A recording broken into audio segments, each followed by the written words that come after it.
Everybody, you are listening to Judging Meghan with your host, Meghan Judge.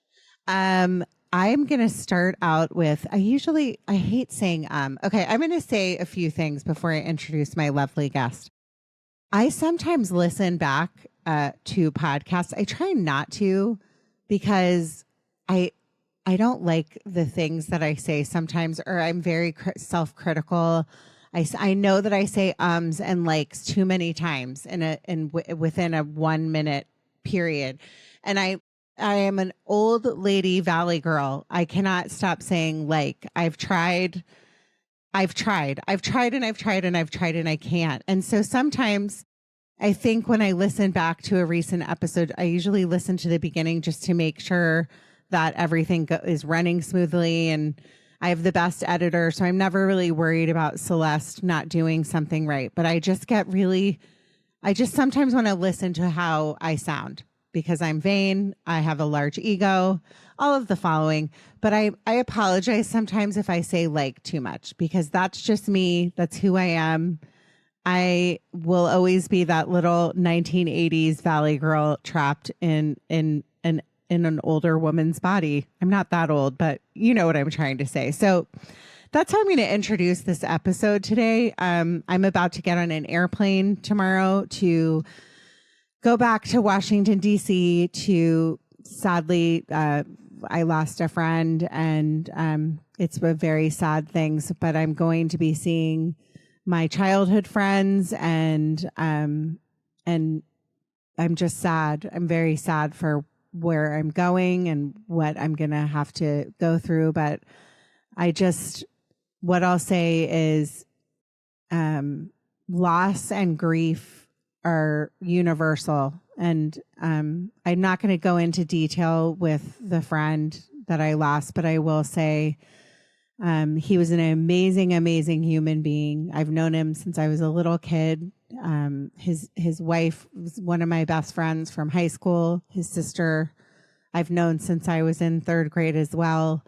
And my heart is with them. My heart is with all the people that are going through some sort of loss right now. And I'm just going to start the podcast that way. I wish I could start it a little cheerier, but that's how I'm starting today. We've all been put here for a reason, and we all deserve acceptance. Judging Meghan with Meghan Judge. I'm a trauma survivor from a really young age, and I have been diagnosed with complex PTSD in the past few years. I've been surrounded by death and abuse much of my life. I've been dragged through the mud and have been to the point of not wanting to go on anymore. Through my interviews with other survivors, I've learned that there is a way out.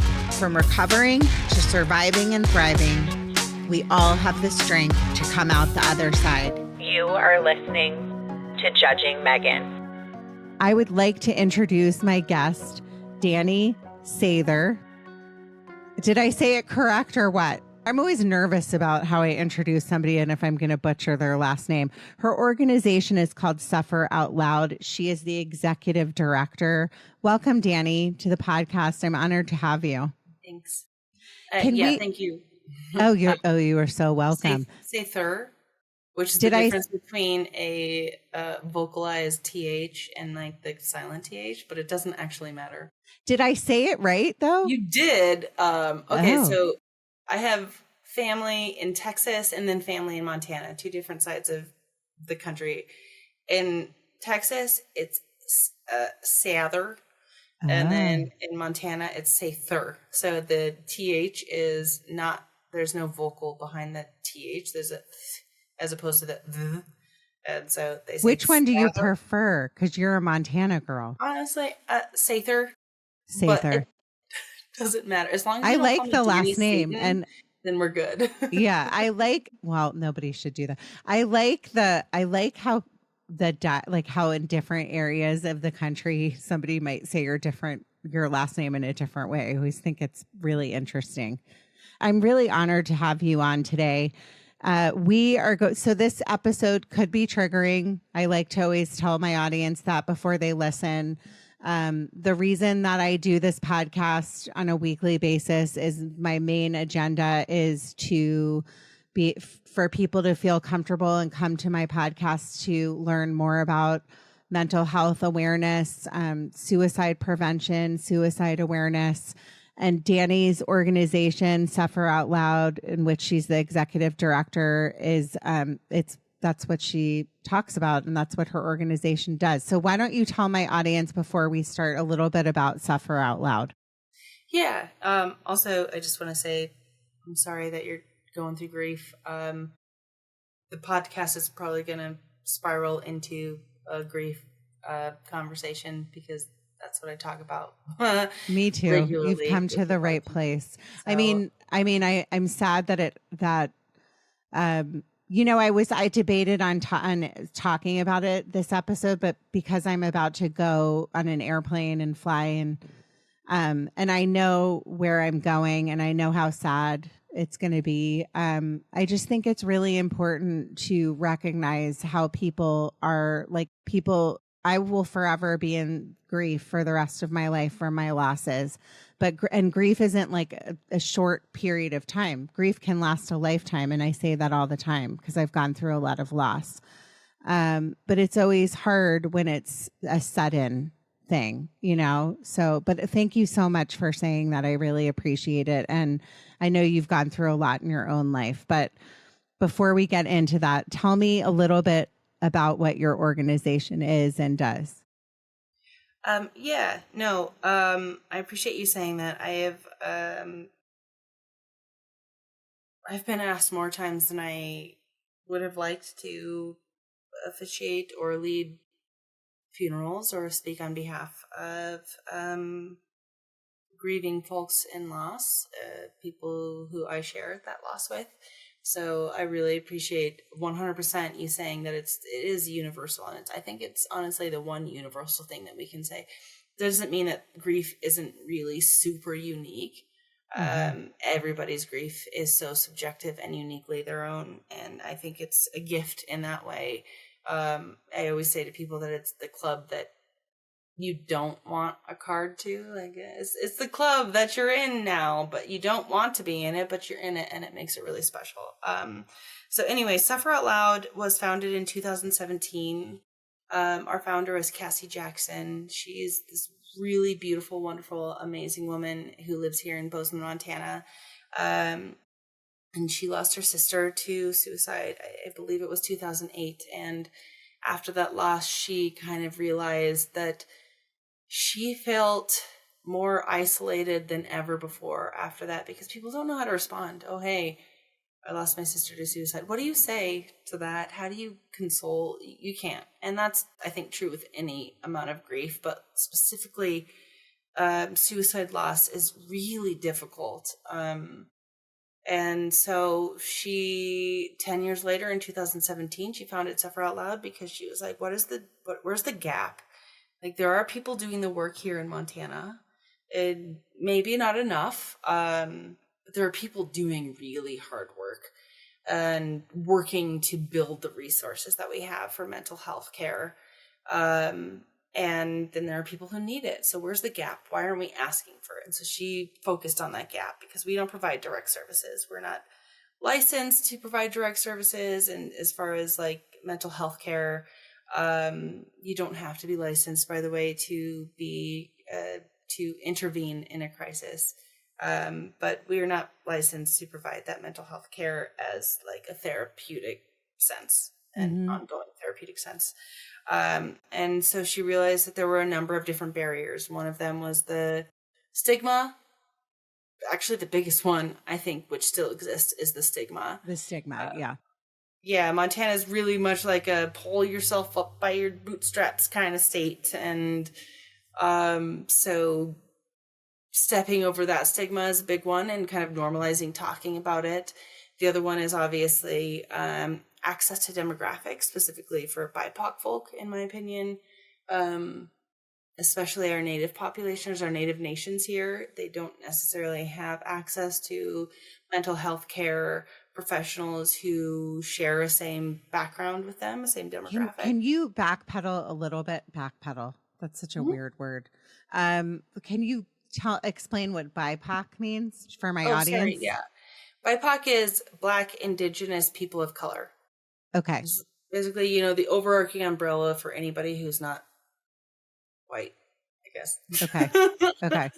Yeah. So, and our biggest minority population in Montana is Native Indigenous folks. So, and me speaking as a non-Native person, I am Black. My dad was Black. My mom was white. I don't have a full repertoire or study behind me to speak on behalf of them. So whatever I say about Native people, take it with a grain of salt. But I do know that, like, if I don't know it, as a person who has invested in advocating for BIPOC folk here in Montana, I imagine that a lot of other people here don't. And there are some very specific sensitivity trainings and just different kinds of approaches to serving Indigenous folks in Montana that are necessary to honoring their backgrounds, that need to happen. And we are a predominantly white state. And so those trainings don't always happen if you don't see it in front of you. So, yeah, I mean... So Expand and Impact was started specifically in Montana, but this is a universal thing. I mean, especially for people of color, I can tell you that I have interviewed many people of color, and they talk about how it's just not acceptable to talk about mental health in their culture. Oh, 100%. Yeah. I think it's another layer of pressure, I think, added to folks who are trying to prove themselves as worthy of humanhood, Mm-hmm. if that makes sense. Yeah. And if you're not perfect as a person of color, those flaws can be detrimental or even fatal. Most of the past high-profile cases of Black specifically, but BIPOC folk who have been on the receiving end of fatal police brutality, and I hate using that word because I don't like to make like race and to paint it within this political frame, because it's not, me being born half Black is not political, but most of them have been in response to calls that have happened because somebody was in a mental health care crisis. And so, yeah, I think there are other means to addressing these. It doesn't mean that maybe they didn't have a weapon or didn't seem scary to the neighbors, but I also think that there are a number of different means that could have been put in place before some of these really dangerous instances took lives of Black folk in Montana, or not in Montana, in the US. So yeah, that being said, Suffer Out Loud is not specifically a BIPOC organization. We work to serve anybody, literally anybody who wants access to mental health care. Well, let me ask you, why you put on the bio, why does Montana have the highest suicide rate in the country? I don't think I can give you a specific answer. I don't think I can give you a specific answer. I can give you some of my own theories and some of the things that I've taken away from the research that I've done. Okay. One reason is, weirdly enough, and there have been studies, regions with higher elevations have a positive correlation with higher suicide rates. And it's just like, yeah, it's this kind of ongoing lack of oxygen, or less oxygen than other places in the country. So there has been a correlation between like the elevation, because you don't have a regular source of oxygen that is as high as other places, that it kind of, I guess, affects the way that your brain works, or the way that your brain manages your emotions. I can give you any more than that, but that is one really interesting theory. The biggest one, I think, is just being in a rural place where you don't have access immediate access to help. We do obviously have places like the Help Center, which is located here in Bozeman, and they run our 988 line. And they do, I think, run 24/7 like crisis intervention. In addition to the 988 line, I think you can walk in there and see a crisis therapist. We have the Hope, I think it's the Hope House. There are a number of different options here because we all know that it's super needed. But access in general, like for super rural areas, it's just not there. Like, where do you go? And calling the police just doesn't help. It can escalate it. So lack of access, the pull your bootstraps up like mentality is a big thing. Like, oh, I'm not a man if I ask for help. So is there a higher? Because I know in general, so not only like for the state of Montana, but throughout the United States, our suicide rates have quadrupled since COVID. I feel like people are constantly sending me articles because they know what I do. About somebody else taking their life. So we obviously have an epidemic going on in our country.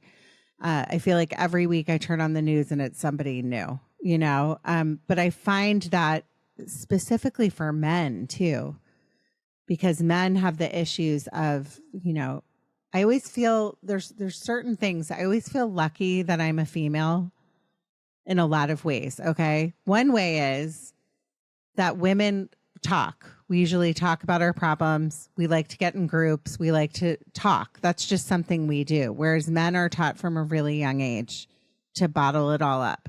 You're not a man. Like you just said, pull up your bootstraps. And so it's a sign of weakness. I mean, you would be shocked. I have a lot of women that come on this podcast, and I do have men that come on and they share their stories of, whether it's suffering from like debilitating panic attacks or being suicidal, whatever it is. But it's so much harder to get male guests to be open to talk about these things.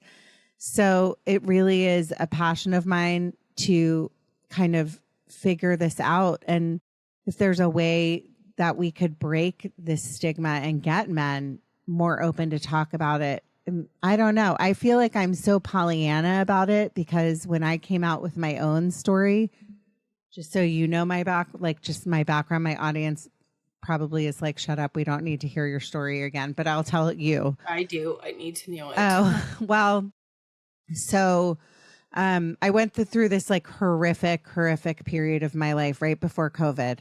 It was a perfect storm of the trauma from my childhood just bubbling up.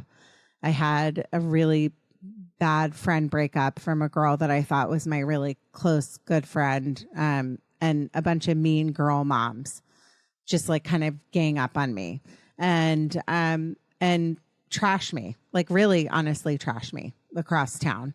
And I live in LA, but I live by the beach, so the outskirts. And then it was just like everything went wrong. Then COVID happened. Then I'm sitting there not able to deal. I started having horrible panic attacks.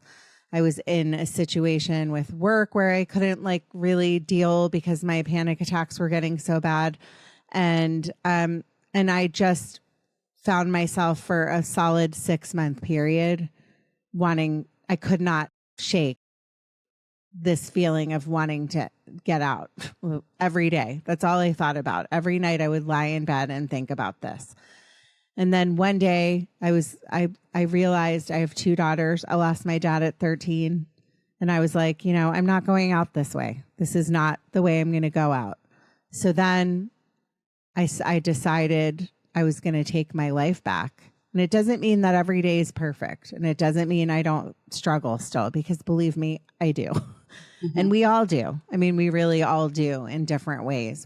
Not everybody's as outspoken and a loudmouth as I am, because I figured I can either do something and like turn this pain into purpose and help other people with my story. And then maybe I talk about this a lot, like kind of build the fire, talk about our own stories, then the fire will spread. And then people will say, well, if she can talk about it, maybe I can talk about it too. Right.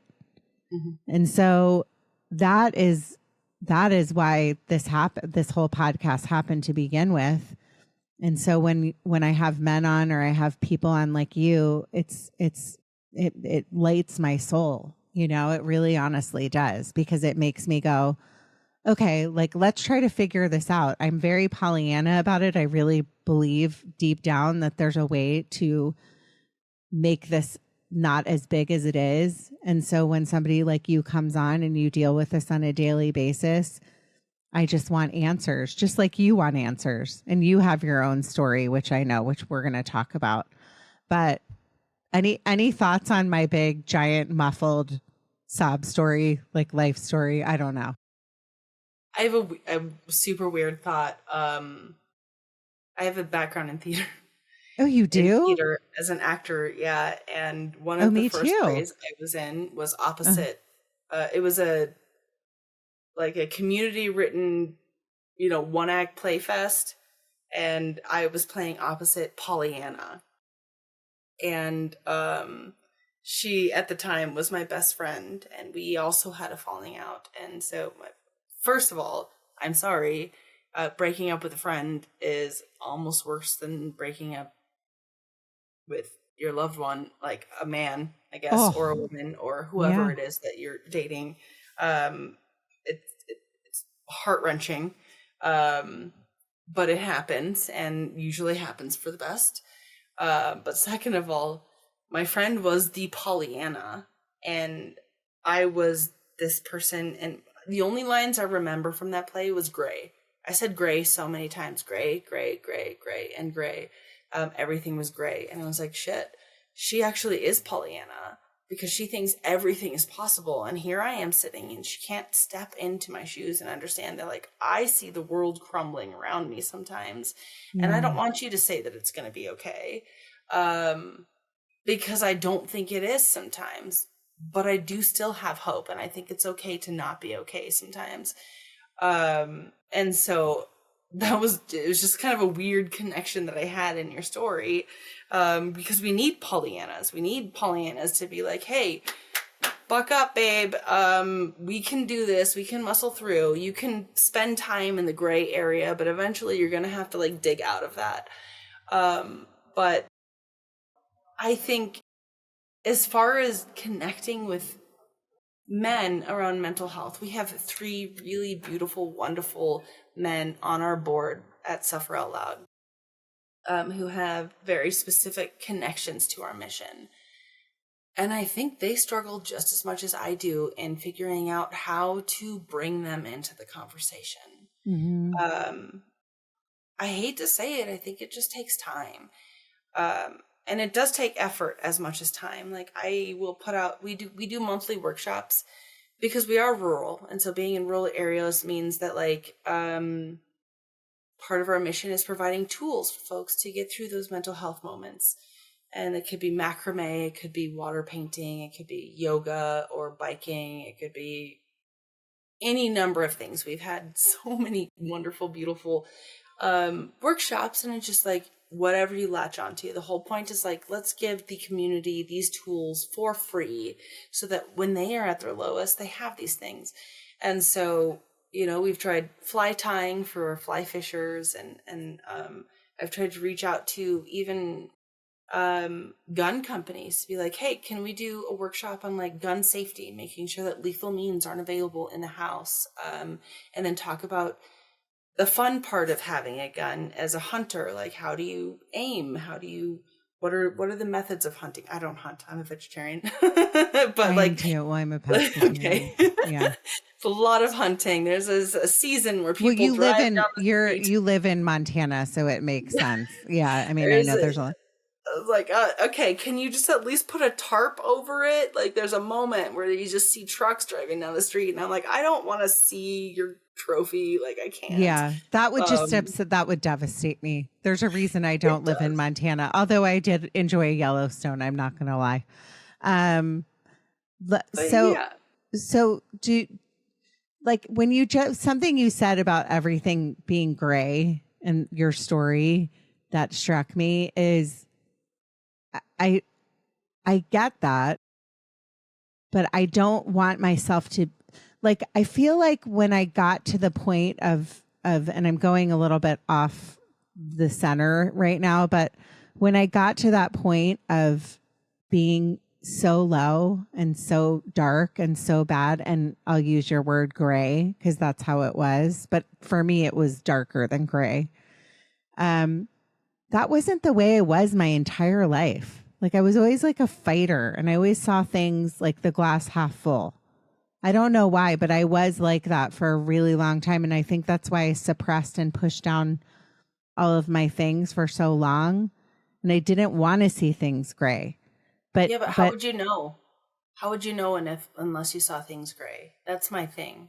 Yeah. It's like, if you see things in color for the rest of your life, how did you even know that gray existed until you reached gray?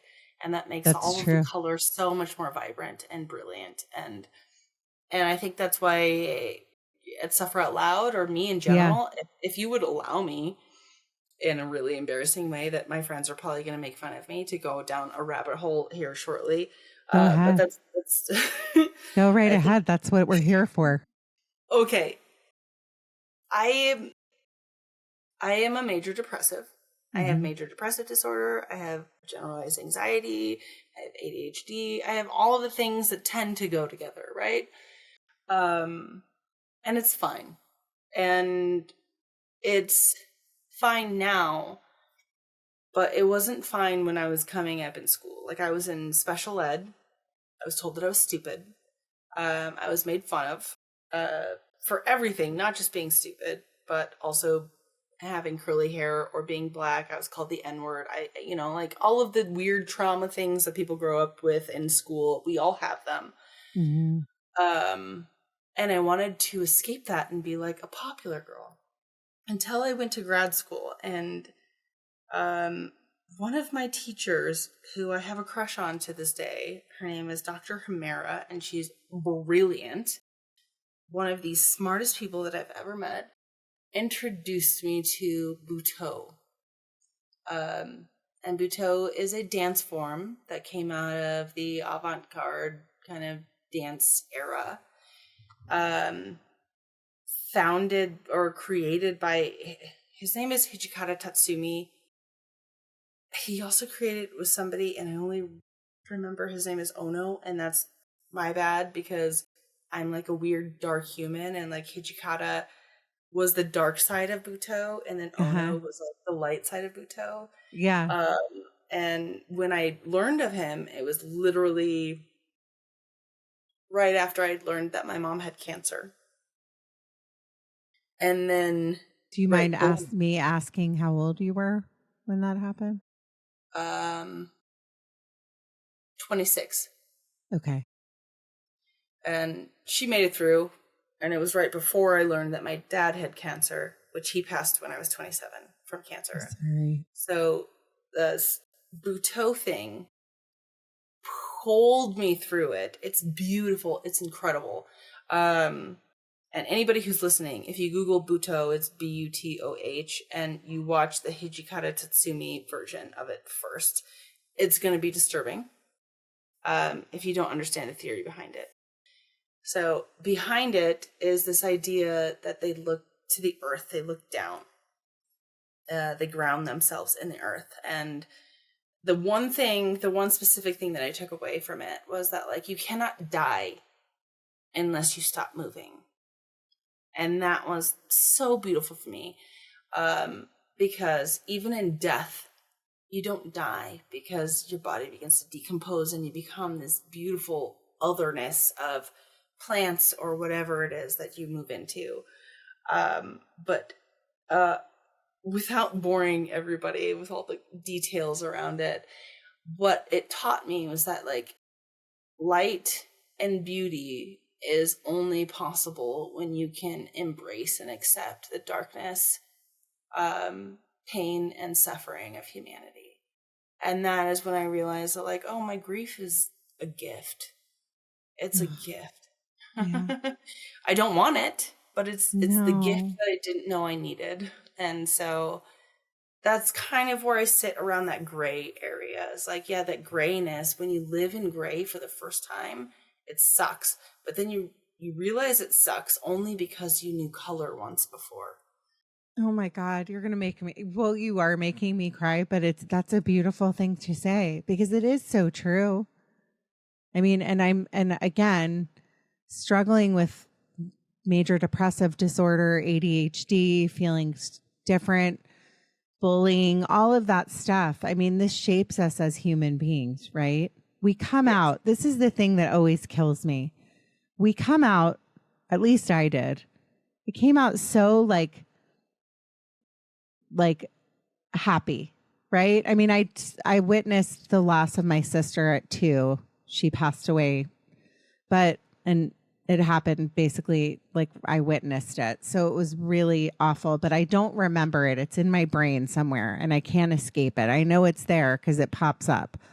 Or but I did, body. Yeah, in my body, in my weird core memories, but I push it away in a way, and I was always able to this episode should be called The Colors of the Rainbow and Gray because I was always able to, like I said earlier, be like, well, the cup is half full. And then you would say, no, the cup's half empty. And then giving your example of what you gave. But it's so true. My grief, just like your grief, is a gift. And it took me a really long time, I'm going to get emotional, to really honestly realize that what happened to me a few years ago and that the darkest place, I don't wish that place on literally anyone. Well, maybe one person. I'm joking. It was like when people are mean girls, like there's nothing worse, like you said, than a mean girl because women are so freaking fantastic and we have so many gifts, but we're taught from a young age to pin ourselves against each other and be jealous. And so when women are mean and they want to gang up against people, it's really freaking painful and it sucks. And it takes away that little teeny innocence that we went to school, like you and I went to school, like can't wait to meet new friends in school. And then Susie says, nobody likes you or you're ugly or you're half black or you're chubby, whatever it is. And it's like that little piece of you, that's the little piece of you that's chipped away, right? And then the continuation of like the chipping and the chipping and the chipping. And then you hide. And you at least for me, I kind of evolved into this other person until I realized one day after all the grief and all the pain and all the stuff, where I got to that boiling point of pretty much a nervous breakdown where I went, I'm taking my freaking life back. I'm a mom. I'm cool. I'm a cool lady. I don't always think that. Just you're a freaking cool, badass lady. I'm cool. I'm fun. I'm funny. I'm kind of a pain in the ass. I say way too much. I say way too much. There's I have more flaws than anybody. I can be annoying. My husband doesn't like me a lot. Yeah, we have all kinds of flaws. Yeah. But that's part of the human experience. So when you really break this down, and nobody wants to grieve. Nobody wants to hear, in your case, my mom has cancer and a year later, my dad has cancer and my dad died. Why? Why do these things freaking happen? This isn't fair. It sucks. But I will tell you that I know, I can tell, even just sitting with you for a short time are pretty freaking cool. And I would way rather sit with people that are real and they do interesting things. The majority of my guests, I would say 99.9% of my guests that have come on, I've just I'm in awe by. And I feel every week that I get to do this and meet somebody like you is just a tremendous gift. So my grief turned in and evolved into this, just like your grief turned in and evolved into what you do, which is helping other people, which is it's not, that's not a thing. You know what I'm saying? Most people don't live their lives getting beaten down to turn it around. So I hope that your gray is really not always gray for you and it turns more into a pink or something beautiful. Stop talking soon before I cry. Oh, honey. I'm gonna hold it in. No, I cry literally every episode. Every episode, there's at least one drooling snot bubble come out of my nose or a tear. and an ugly cry. So it just happens. I mean, that's what life's about. Thank you. I appreciate that. Thank you. But going back to, well, we really are kind of going off track, but I'm fine with it because I think my audience probably wants to hear about you a little bit more. I love what you do in your organization, but I want to hear more about, because I really like to interview people and have people on that talk about their own mental health struggles, right? I think it's really important because then it can normalize getting a diagnosis of ADHD. I was diagnosed with ADD in 7th grade. I'm still here. I'm not dumb like I thought I was for all those years, just like you're not. We're just different. We learn differently. But tell me about how this evolved into like the diagnosis of like major depressive disorder and all the kind of hard things that you went. Do you mind going back a little bit as I catch you crying? No, I'm good. Okay. Good. I'm sorry about that. No. I work for a company called Suffer Out Loud, so I suffer out loud. I feel like I suffer out loud too. Maybe I should work for your company with you. Go ahead. I'll start an LA branch. I'm happy to do it. Seriously. I think it's important to show emotions when you can. I think it's the most beautiful thing that you can do is honestly not hold that stuff in. Just let it all out. So I'm going to go way back. The first time I had considered taking my life was around 6th grade. And I only remember that because I've always been super type A. Like, I have to succeed. And this is weird because my mom is my biggest fan and advocate. She's always been like, you can do it, whatever. Like, if I came home with a C or D, it's okay, babe. We'll do better next time, you know? So for me, somehow my brain swapped that and like, okay, so we have to then. Because mom always knows that you're going to be okay. And I don't know if that's just, I don't know. I'm not a psychologist. I learned very slowly in the traditional way, and I couldn't get my homework done. And I remember going to my mom and saying, Mom, I'm going to throw myself down the stairs and hope that I die. And I didn't have a concept of suicide at that time. And she called the school, and the school counselor called me in and talked to me. And that's when I learned of this concept, suicide. Because I couldn't finish my homework. Fast forward, throughout my teenage years, I was a self-harmer, unfortunately. My mom was born in 1950 in an age where therapy wasn't a thing. If you were a woman in that time, you had hysteria, whatever. And so she didn't know how to help me. I didn't see a therapist until I left home for college, actually. But she was always just like, I don't know how to help you with your emotional issues. And so I imagine I had undiagnosed major depressive disorder since 6th grade. I have always struggled with my emotions growing up. I was sensitive. And I think it's okay to be sensitive, but it's also when you hard. say that to me, I love sensitive people. The world wouldn't be what it is without us. Mm-hmm. But yet we're always like thrown like, oh, you're too sensitive. I hate it when do you hate that when people say you're too sensitive? Yeah. It makes me. I'm not sensitive. I'm just feeling compassion for other people. Sorry. Yeah, sorry. I'm carrying the weight of the world. Okay, whatever. Yeah. But that was the thing, is I was always too sensitive until I was a major depressive, until I was a self-harmer, until I had tried to take my life when I was 18. And obviously didn't succeed, thank goodness. Mm-hmm.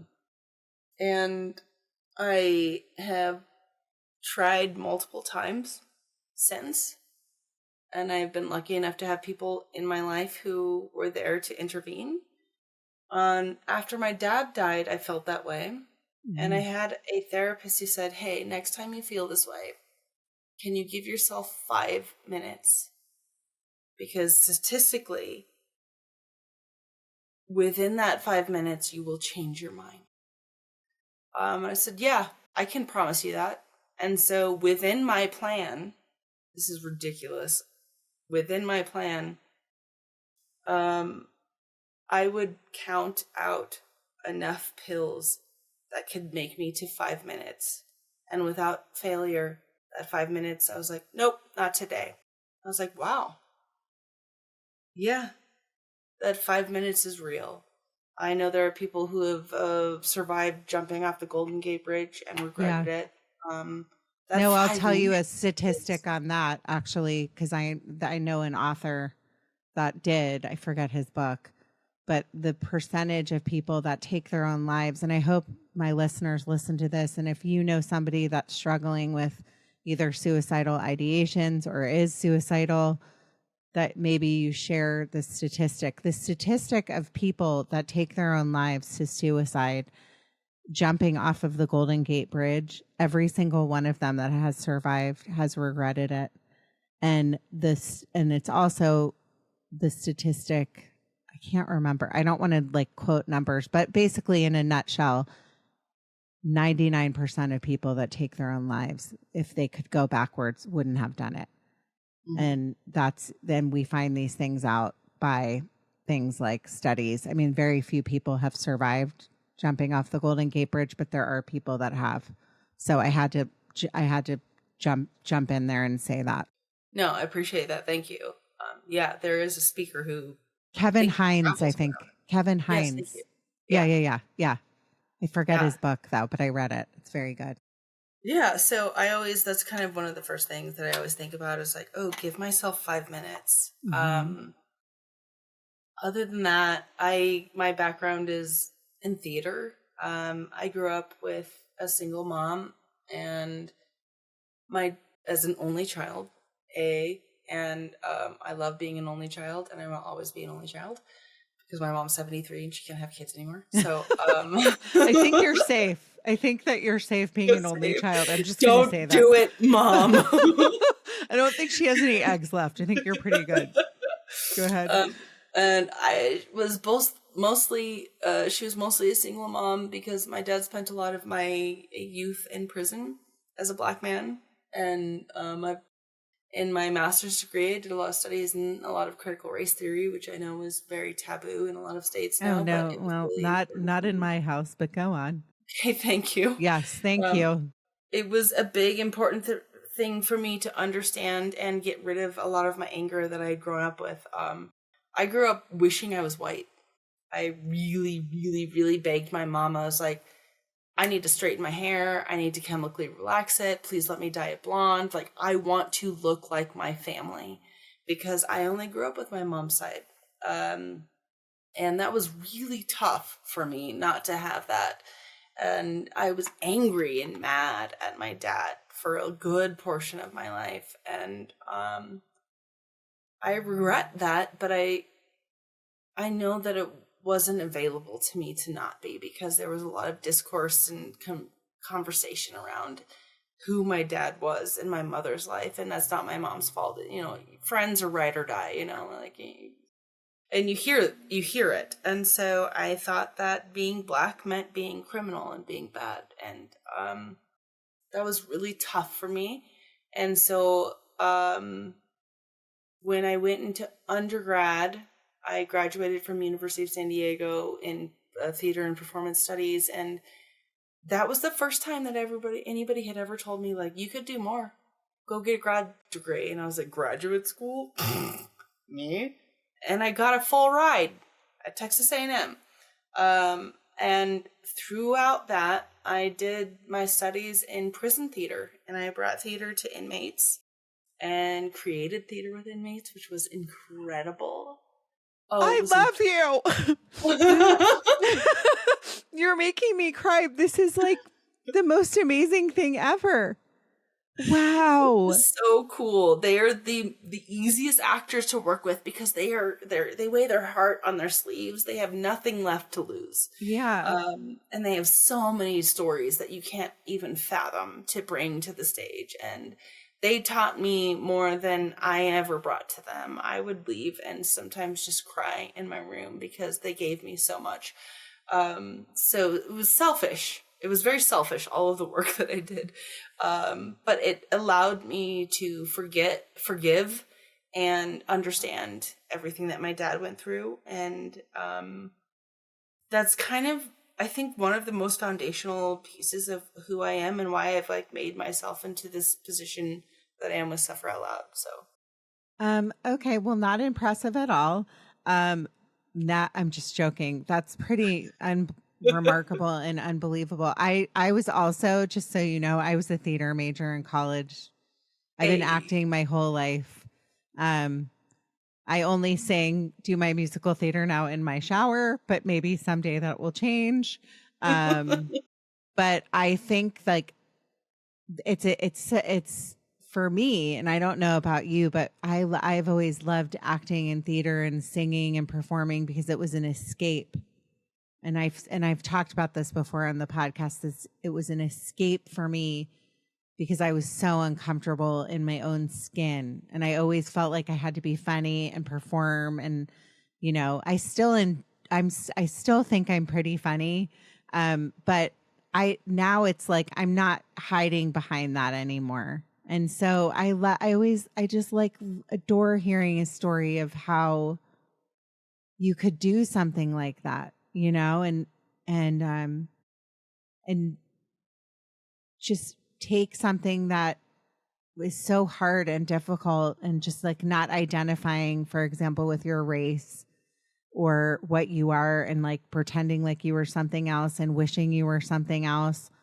That's just like not a journey I can ever understand, you know, but I know there's a lot of people that can, of feeling like, you know, I mean, we all want to be something we're not, right? I mean, I've always wanted to be the petite flyer cheerleader, you know, that's like 5 feet and like weighs like 85 me pounds. too. Yeah, I had to be in the back because I was tall, and you have to. Yeah, me too.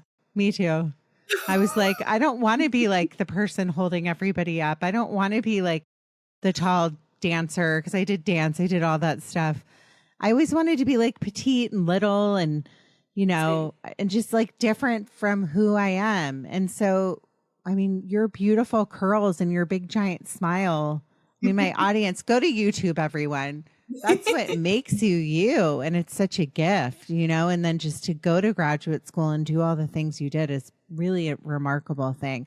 I hope that people that are listening to this today, you know, sometimes I go into these episodes and like I was telling Danni, I'm like, I'm so sorry. I was running late. I was trying to get my kids home from school. I'm leaving early in the morning to fly. And I was just like, what's going to happen over the next hour of my life? Where is this conversation going to go? And she was like, can we talk before we start recording? And I tried to explain to her that the way, like my method of podcasting is, if I talk to somebody for like, and I give them an agenda or something before I start, I can't do that. That's just not like who I am. And it's not what makes the podcast what it is and these conversations what they are. And so I always tell my guests before we record, and I'll let my audience know that I think of these episodes as like sitting in a coffee shop. And I'm this person, I love strangers more than people I know. I mean, I usually do. I usually love strangers, like, because I've been so hurt by people I know. So I'm one of those people, like, I always love talking to the valet, or I like to talk to like people at restaurants, sitting at a bar, or I like to talk to my waiter. And so that's what this is. It's like going into a coffee shop, meeting this fantastically wonderful person named Danni. And she tells me this story about how hard and dark her life has been and how she wanted to end it. But if from the outside, she knew how special she is, that she does what she does to change the world. If you could look from the outside, and you're one of my listeners that I'm lucky and fortunate enough to have every week, they're not going to see that. And so they see you as like, wow, I can't believe that Danni did this. This is what we need, right? We need more of this. Yeah, I agree. And that's at Suffer Out Loud, that's one of the things that we try to do, specifically, Montana based, is we have a blog and we invite people to take over our social media. We really try very hard to make it a collective conversation, because that's the only way that you can break down that stigma. That's the only way that we can recognize that, yeah, there is a collective and there's a shared grief and there's a shared suffering. As unique as each person's individual suffering is, there is a seed where we all connect there in that suffering. And if we can recognize that, then we can build the bridges and we can find the light together. And it's okay to ask for help. And so asking people to share their stories and talk about it and normalize asking for help is really kind of the crux of the work that we do. Is like, hey, you're not less of a man or less of a woman or less of a mom if you say, hey, I'm freaking struggling. I need community. I need friends or family. I actually need financial support, whatever it is. If you ask for help, whether or not it happens that day or the day after, asking for help is half of the battle. And then people will rally behind you and make it happen. Hopefully, and that's the hopefully is where we come in. But I agree with you. Everybody has traumas and struggles, and saying it out loud is important. And suffering in silence. Like, we hear so many stories, right? I always bring up that dancer. What's his name? Now I'm blanking on his name. Twitch. That passed away. Oh God, it's been like a year. Was that a year ago? It's been a while. Smokes. Yeah, I remember that. Yeah. And so, wild. Yeah. And nobody knew, he didn't talk about it. He was, as far as I mean, we don't know because we're not related to him and not in the family, but as far as the public knows. And so we hear so many stories about nobody knew, nobody talked about it. They weren't saying anything, which is very common in men. I've had guests on that are male and they come on and they just say, I felt like it would be better. I wouldn't embarrass people if I talked about it, or I couldn't, I was ashamed. And so much shame has to do with these feelings. And if so, we break the shame, which I think that's what you do, and you get people just to talk about it. What are are there some steps or some things that you tell people from Suffer Out Loud? Because I like to think that I have listeners all over the world that come and listen to this. And so if there are things that you can tell people besides I love the 5 minutes. I've never heard that before. I think that's a really big one. The 5 minutes are, obviously a big one. And the reason that it resonated with me was oh, well, if I'm going to take my own life, I'm just going to do it. But I can integrate that 5 minutes into my plan, which is morbid and disgusting, right? Mm-hmm. I hate that my brain works that way. Mm-hmm. But it worked. My plan was that 5 minutes. It would take me 5 minutes to put my plan in action, and it worked. The other one is to know that 988 is available to you, even if you don't think you're going to take your life. I think at Suffer Out Loud, I receive a number of crisis calls from people who are like, well, I'm not going to kill myself today, but I needed to be heard. And I don't think people know that you can call 988 even if you don't have a plan in motion. You can call 988 even if you don't want to take your own life at that moment. You can call 988 if you just need to be heard. 988 is available to you without judgment. And it is, I think, run statewide. So it's a local resource to you where they can refer you to other resources. You do not have to hit rock bottom to call 988 at all. Thank you for saying that.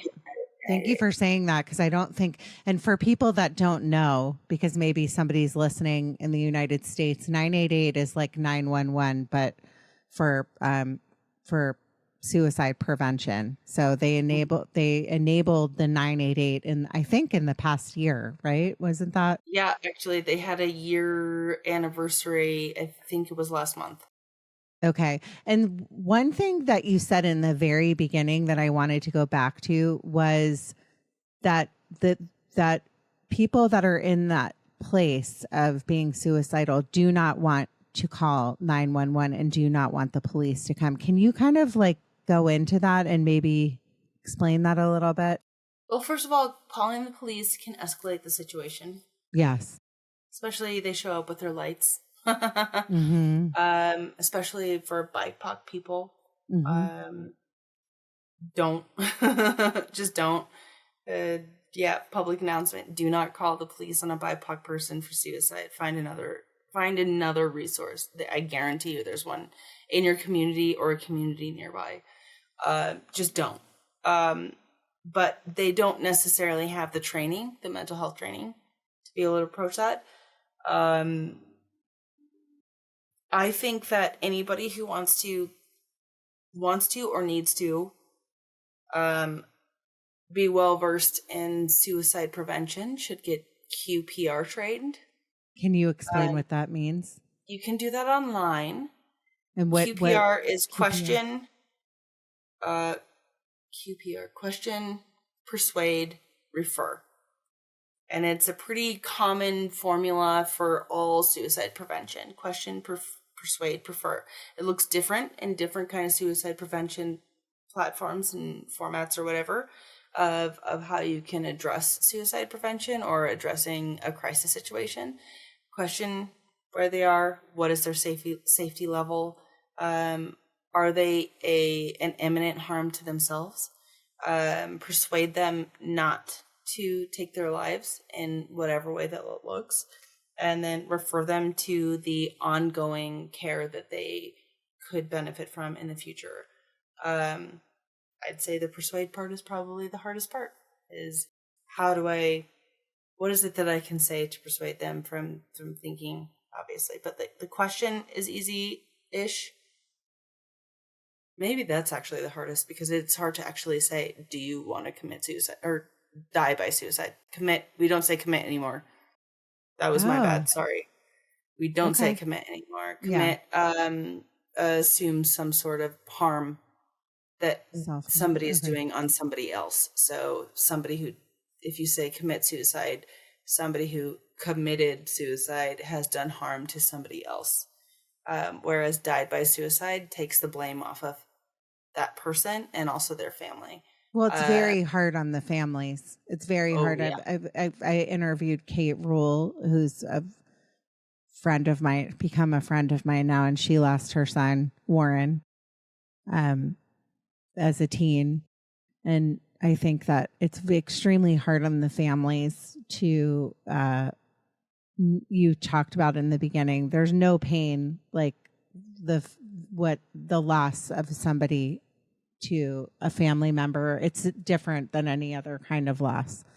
And so when you say it that way, it just like kind of alleviates the unbearable pain that they're going to carry with them for the rest of their lives. You know, the guilt, all the things that go along with it. So exactly. I think that's really important. Like saying committing a crime is very, and for some people, maybe this was for them their only way out at that moment, what they thought was their only way out. And that wasn't a crime that they were committing, but more of the release that they needed. And it shouldn't reflect on the family. And like we at Suffer Out Loud, and I think in most suicide prevention organizations, you have to understand that losing somebody is not at the fault. Losing somebody to suicide is not at the fault of anybody. And we have to find every possible way to remind people that, and language matters. Suicide is 100% preventable, but with the support of your community. And that's hard to wrangle. It's really hard to get everybody on the same side and within the same mission of saving a life, because we all have our own lives. But it is preventable, but it's something that still happens and is not something that you can place blame on any one person, I think. At least in my situation, and the people that I've lost to suicide and the people that I know who've lost loved ones to suicide, there's no one way to point like, oh, you did this wrong or you did that wrong. There's no way. So we can't use the word commit, because commit associates with a crime of an intentional act against. So yeah, I don't know. I think that's important, and I work really hard to maintain, and muscle memory sometimes comes out. But if we all work to know that language matters, then we can continue fighting against these stigmas so that people can continue talking about it. Because if you continue saying commit, blah, blah, blah, well, then we can't talk about that fact that I thought about suicide or you thought about suicide, because it sounds like a crime. So yeah. And there's also like all this judgment and stigma against it. And, people will carry that with them and point fingers and all the finger pointing and all the things that go along with it. Mm-hmm. Which is just making the pain even worse, right? Yeah. Yeah, it's tough. And it's a really tough thing. Like when I do speaking events and I say, hey, it's 100% preventable. And then there's that one person in the audience who's like, well, I did lose my son to suicide. It's like, but not in that case. Like, what do you say? It's not 100% preventable. It could be, but it could be if we all talk about it. 100%. I mean, we talk about it. We have there's so many things that could be done differently. We need free mental health care in our country. Number one, if we just had that alone, like think about it. But hello, Pollyanna is back. But you know what I'm saying? But it's like if we just continue to talk about it, just talk about it, find somebody, help them, do things like, if you're a listener of mine, it's sometimes I feel like people think, oh, they're not for real. They're not really. Like, even if you were to hear your story or my story, there's just so much judgment. Like, well, why didn't you? Well, what is wrong with you? Because I didn't, because I am still here, and like all the things that go behind it. So you should never, like, ever, ever, ever. We're lucky if somebody doesn't take their life and they do all the things that we've talked about today.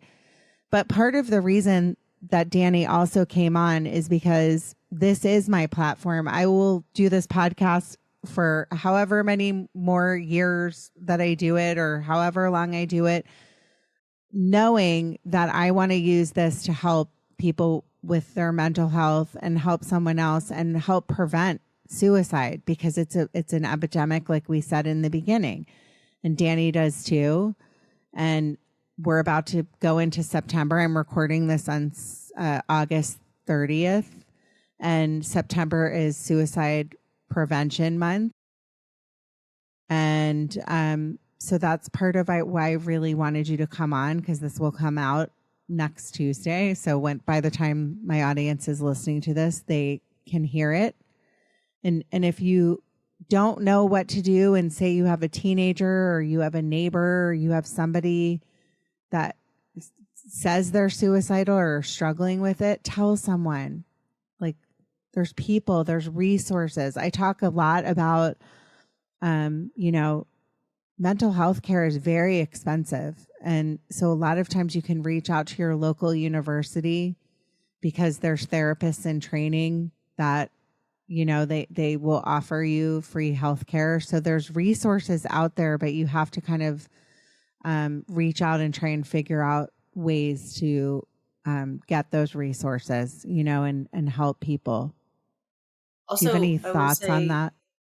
I know I personally serve just Montanans, but at the end of the day, your life is more important than our region.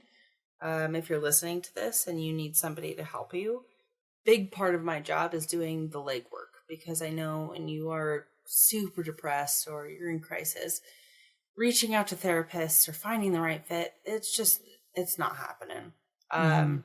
I will do the research for you. I will call and make sure that they are accepting patients. I will listen to you and say, what demographic of therapists do you want to see? Do you want to see them in person? Do you want to see them virtually? Do you, what gender, sexuality, what religious affiliate, like whatever it is, I will do the research for you, and I will make the phone calls, and I will facilitate introductions. You can just call me. Yes, I prioritize Montanans because we are Montana funded, but your life is way more important than our region, and you can reach out to me from New York to LA, and I will help you with that as well. How do people find you? Can you share that with the audience? Go to www.sufferoutloud.org, or DANI@sufferoutloud.org is my email. It's recently the New York Times reached out for this morning. Actually, I did a weird interview with the New York Times, and they found us just by Googling suicide prevention or suicide statistics in Montana, and we popped up, I think, third in the search. So we're pretty accessible. You can follow us on Instagram or Facebook or whatever platform you're on at Suffer Out Loud. My name's Danni Sather.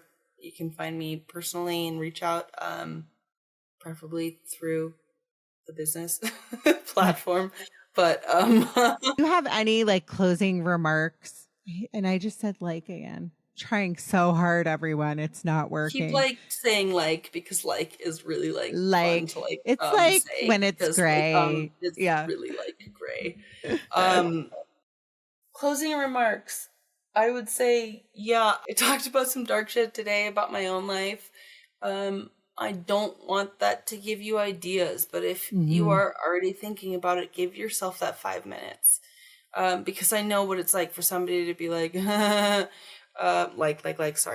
be just give yourself, right? Give yourself 5 minutes. And I'm okay, let me integrate that 5 minutes into my ritual before it seems so condescending because I know I can wait. But if you force yourself to wait, it will change your life. And if you can't, 988, 988, 988, 988, 988. Call 988, please. And if you want to talk to me, I will talk to you. I will literally talk to you. I am available 10 to 5, Monday through Friday. And then you can leave a message otherwise, and I will always call you back. But there's always somebody whose life has been changed by you. Literally, you have changed somebody's life, and you matter. You have changed the trajectory of somebody's life, and you don't even know it. It's so true that you're here. I say that all the time. I say, I had somebody on one time, and he said, your piece of the puzzle matters. And I always remember that when I'm kind of struggling. I go, well, my piece of the puzzle matters. And I say, keep going. Your story matters. You matter, Danni. I hope at the end of this episode, you don't think it's so gray anymore. Okay. It's backwards, but you are enough. You are enough. You really are. Everyone listening to this, thank you so much for listening. Thank you for always supporting me. I truly appreciate my listeners more than you'll ever know. I truly appreciate meeting Danni today. She's a wonderful, wonderful lady. I feel lucky to know you, Danni. Likewise. Side note, can I just interject? Meghan has the most incredible blue eyes, and I have been distracted this entire time. I paid you to say that. Thank you very much, Danni. Actually, the check is in the mail. Also, second of all, if you do watch the video, check out my nose because it's my dad's. You have your dad's nose. I have my dad's nose too, and my dad watches over me in heaven. Yeah. Both of our dads. We have our dad's noses. Everyone, thank you so much. Like I say every episode in closing, be happy by making other people happy. Thanks, Danni. Judging Meghan with Meghan Judge.